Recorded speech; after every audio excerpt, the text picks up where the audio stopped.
So hello guys, তো আমি আছি আমাদের প্রাণের শহর তমলুকে।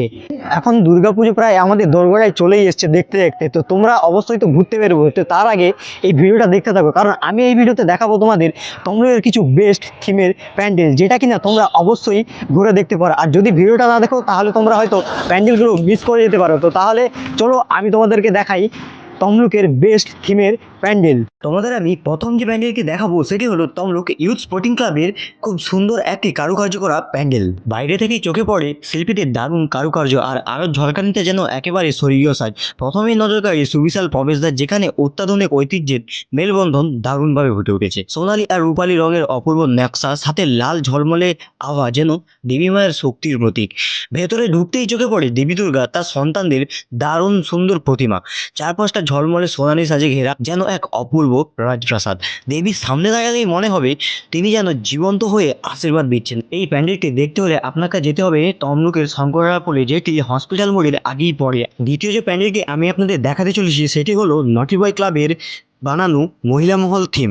পুরো প্যান্ডেলটি তৈরি হয়েছে বাঁশের চাটা আর বেত দিয়ে, যেখানে নিখুঁত হাতের কাজ ফুটিয়ে তোলা হয়েছে।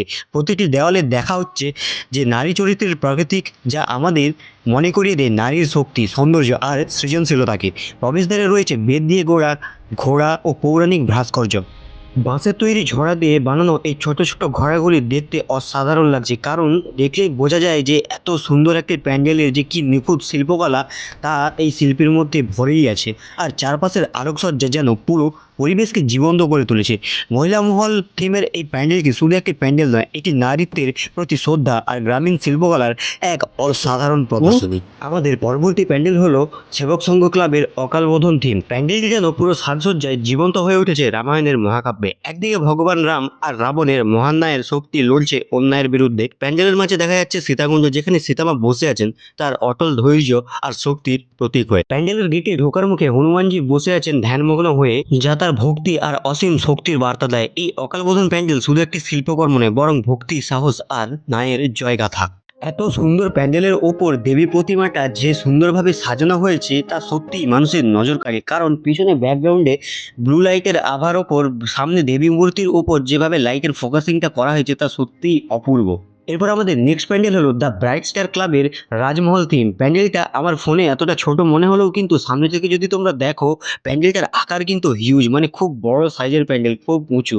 এবং তারপর সামনে লবি করা আছে যেখানে মানুষরা হেঁটে যেতে পারবেন, এবং পিছনে দেখতেই পাচ্ছ ব্যাকগ্রাউন্ডে মা দুর্গা দেবী তার ছেলে মেয়েদেরকে নিয়ে ভেতরে দাঁড়িয়ে আছেন মণ্ডপে। এছাড়াও দেবী দুর্গার সাথে দেওয়ালে আরো অন্যান্য দেবদেবীর ছবি দেওয়া রয়েছে। এরপর আমাদের নেক্সট প্যান্ডেল হলো একান্ত ক্লাবের এই থিমের প্যান্ডেলটি, যা কিন্তু নিমতলা থেকে নারায়ণপুরের দিকে যেতে ডান দিকে পড়বে এই প্যান্ডেলটি। তো আগের যে প্যান্ডেলগুলো দেখিয়েছিলাম বলে দিই, ওগুলো কিন্তু সব নিমতলার ভেতরের রাস্তা দিয়ে যেতেই পড়বে, কিন্তু এই প্যান্ডেলটা একটু নিমতলা থেকে বাইরে পড়ে। প্যান্ডেলের থিমের কোনো নাম না থাকলেও কিন্তু প্যান্ডেলটি দেখতে বেশ ছিল, কারণ এতে যা কারুকার্য ছিল তা কিন্তু সত্যিই চোখ ধাঁধানো। প্যান্ডেলটিতে রং বেরঙের কারুকার্যের সাথে নিখুঁত শিল্পকলা দিয়ে সাজানো এরকম ধরনের কিছু মূর্তি প্যান্ডেলের ভিতর দাঁড় করানো ছিল, যা কিন্তু দেখতে খুবই সুন্দর লাগছে। আর তারপর ভাই দুর্গা ঠাকুরের প্রতিমাটি জাস্ট ওয়াও, মানে যতগুলো প্যান্ডেল দেখেছি তার মধ্যে one of the best Durga ঠাকুরের রূপ কিন্তু এই প্যান্ডেলই আমরা দেখেছি। আমাদের নেক্সট এবং লাস্ট প্যান্ডেলটি হলো তমলুক আগমনী ক্লাবের এই থিমের প্যান্ডেলটি, যার কিনা সামনে থেকে দেখতেই পাচ্ছ যে সামনে একটি বড় মৌমাছি রাখা হয়েছে।